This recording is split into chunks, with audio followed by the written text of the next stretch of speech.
welcome back to my channel. My name is Tess and this is Tess Stitches, and welcome officially to the new year. My last video was on January 1st, but I hadn't really done anything. It's probably going to be pretty quick today. I'll show you the 2 WIPs really, but 3 I've worked on the last week. Give you the stats, quick update on what I've sort of done in the last week, and I guess my plans for next week. So getting right into it, in the last week I stitched 2,914 stitches. Not as many as I need, but I'm not going to get upset at that. And of course, first up as always is Haystack Sunset by Jeff Pritchard, charted by Heaven and Earth Designs. Here's a photo of what it will look like when it's done and where it was last time.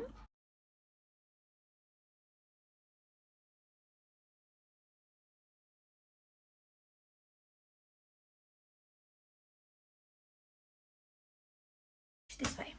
And again, I'm going to stand kind of awkwardly to make sure you can see it.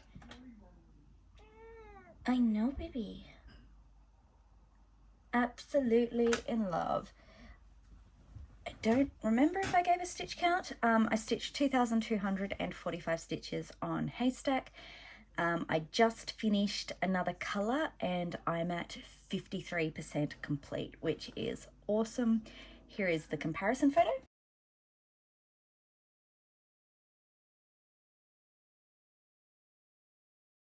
Next up, I have Someone We Love by Glendon Place.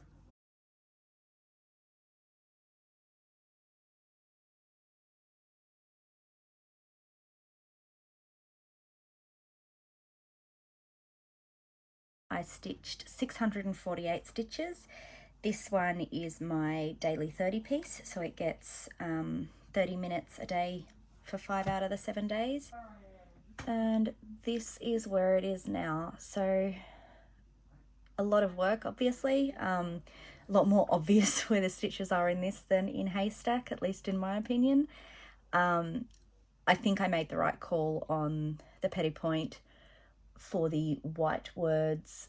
However, it obviously takes a lot longer, but I'm very, very happy with it and excited to see this grow, as it will be my daily 30 piece until it's done. And here is a comparison photo.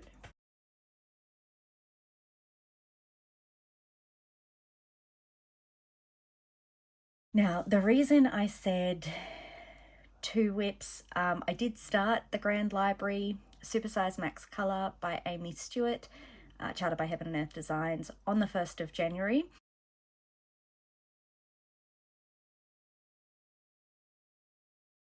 However, it only got 21 stitches, like it really wasn't a lot. I misread one of the prompts in daily 30. I thought I would be able to use this for the 200 stitches, and reading again now I could have, but I'd already committed to Haystack again and had packed this away, including all the threads I got out. I would have put in a photo of the end, but I'm sure you're all aware of it. And that is the first 21 stitches. The colour is of course not coming across correctly. I'm not sure when that'll get more stitches, but it's a start. So yeah, so that is all I've stitched on this week. These videos are obviously going to get a lot shorter when I'm doing less and able to share less. In the last week, other than stitching, I haven't had as much time as I thought, considering we're on holidays. But that's okay. I'm getting more into the house, helping with the housework. We seem to be filling up our days pretty quickly, even though there is no dance. I did, with the help of my husband, create a spreadsheet just to give me a visual representation of where I'm tracking with Haystack. Obviously, I know at the moment I am behind, but what we've done is have like each day of the month, sorry, words are a bit hard, each day of the month's down the side, and then I input the stitch count that I got on the each day. I've got the columns hidden, so it's pretty clean, but if I'm above where I need to be for that day, the box turns green. If I'm at where I need to be for the day, the box turns orange. And if I'm behind what I need, as at that day, the box turns red. And it also tells me how many stitches behind I am. I know, like, I figured out the maths that I need about 450 stitches per day, but it got a bit difficult figuring out when I went over, if it was over enough to make up for the days that I was behind. So I put that together, and I'm actually really excited to see how that helps me and motivates me. The challenge groups have been amazing motivation. I do have to still do my Modern Folk Embroidery sale piece. I've got all week to do that because the daily 30 prompts go for 2 weeks. I want to get that knocked out pretty quickly because obviously the next set of prompts also has the same thing. I am going to try and recreate it wasn't a spreadsheet, it was just a massive information when I was stitching during or after my surgery, to sort of keep track of when I need to stop and take photos. I am starting to get into more challenges, and while I could potentially go back to the paper method and just keep track of it, I would like to create an Excel spreadsheet, not only because it's not wasting paper, but it will be a lot easier for me to order, so I can actually see which photos next so I don't miss them. And it also means that I can access it on my phone, so I don't have to be mindful about taking a particular notebook with me if I'm stitching out and about. So that's the plan for this week, for organization at least. I am going to put that spreadsheet together and figure out how to get my cross stitching into my planner.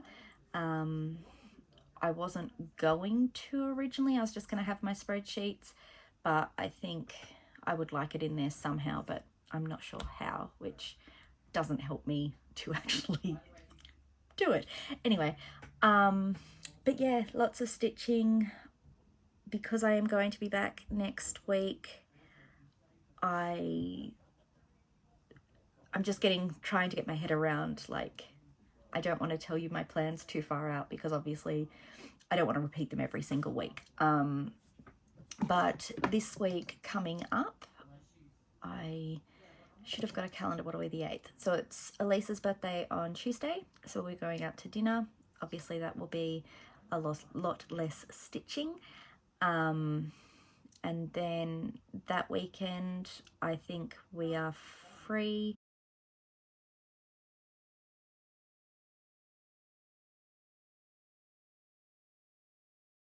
But anyway, I have rambled on for far too long enough. This one's a little bit restless. And I will see you next week. Thank you guys for spending time with me. Bye.